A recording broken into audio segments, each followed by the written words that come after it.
Syukur alhamdulillah pelaksanaan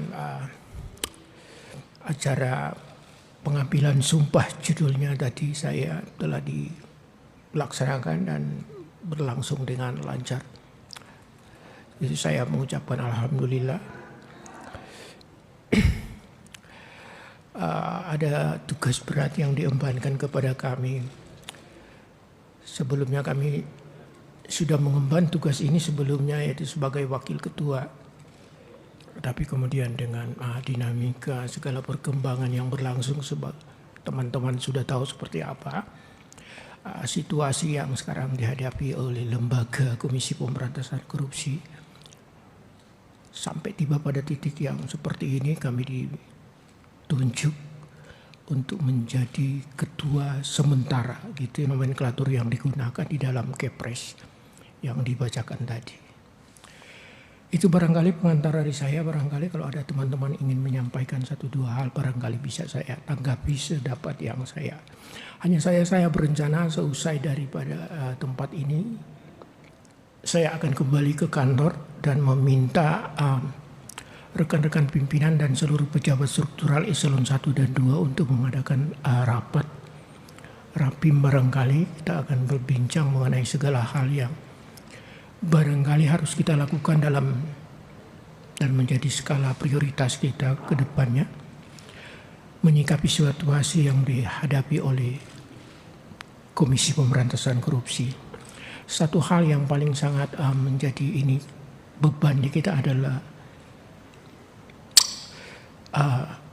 tergerusnya rasa kepercayaan masyarakat, dan itu yang menjadi modal lembaga ini selama itu, dan itu yang tergerus, dan itu yang menjadi pekerjaan berat bagi lembaga. Itu aja barangkali. Terima kasih teman-teman. Ada arahan khusus dari Pak Presiden?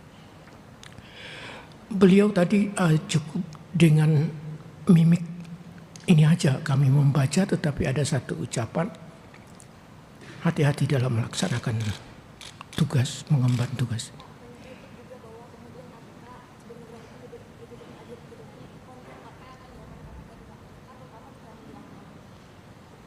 Itu yang akan kami ini tadi kami sampaikan, bahwa sekembalinya dari sini kami akan sistem kerja di Komisi Pemberantasan Korupsi adalah kolektif, kolegial.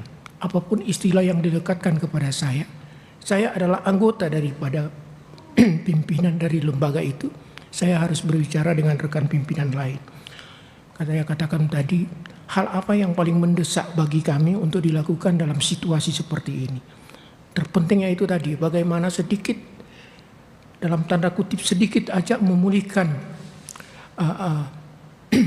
tergerusnya rasa kepercayaan masyarakat ini pada lembaga. Itu aja barangkali. Untuk kasus-kasus korupsi seperti korupsi di Kementan, lalu kasus korupsi BTS, seperti apa rencananya Pak kelanjutannya?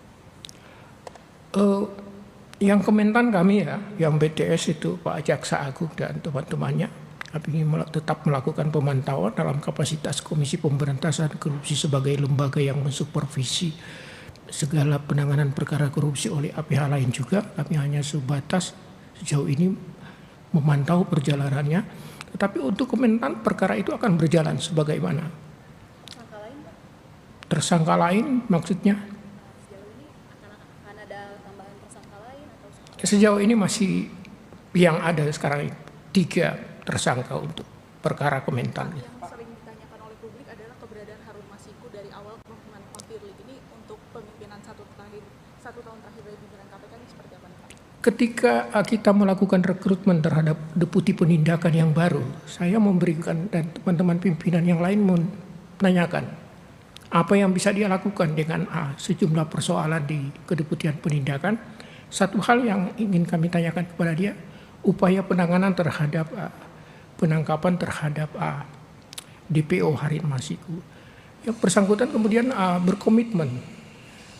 Karenanya kemudian beliau meminta kepada kami untuk melakukan semacam pembaharuan terhadap surat tugas dalam kaitannya dengan upaya pencarian terhadap Harun Masiku. Dan itu yang dilakukan oleh yang bersangkutan. Kami telah mengeluarkan produk-produk surat yang baru yang dibutuhkan oleh deputi penindakan yang baru ini untuk melaksanakan upaya pencarian itu. Berarti ini menjadi salah satu kasus prioritas di KPK di 1 tahun terakhir atau gimana? Semua perkara-perkara yang masih dan berstatus seperti itu menjadi prioritas daripada Komisi Pemberantasan Korupsi.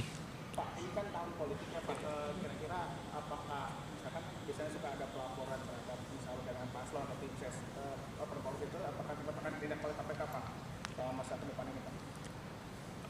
Sudah ada pernyataan sebelumnya dari rekan-rekan pimpinan yang sebelumnya bahwa kita tidak menangguhkan segala bentuk laporan, kita akan bekerja dengan mekanisme yang ada.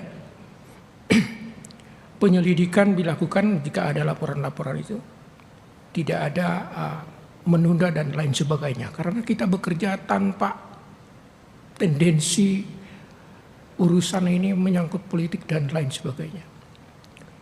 Pak, untuk kasus yang menjerat Pak Firly sendiri, apakah ada bantuan hukum dari KPK seperti apa? Pada tahap ini termasuk materi yang nanti akan kami bicarakan dengan rekan pimpinan lain. Apakah perlu yang bersangkutan kita dampingi atau kita berikan bantuan hukum atau cukup sampai dengan saat keluarnya kepres pemberhentian sementara pada yang bersangkutan.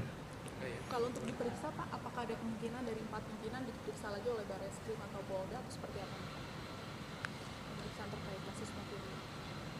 Selain dari teman-teman media, saya belum pernah mengetahui ada rencana pemeriksaan terhadap keseluruhan pimpinan Komisi Pemberantasan. Belum ada berarti ya Pak? Belum ada, sejauh ini tidak ada. Oke, sekali lagi terima kasih teman-teman. Saya mohon dengan sangat tanpa teman-teman juga upaya untuk memulihkan itu tidak akan. Saya mohon juga kalau mencintai lembaga itu, eksistensinya tetap ada, dukung dan support lembaga itu. Kritik dan apa segala sesuatu menyangkut lembaga. Sekali lagi terima kasih. Terima kasih Pak. Yuk, makasih. Sebagai negara besar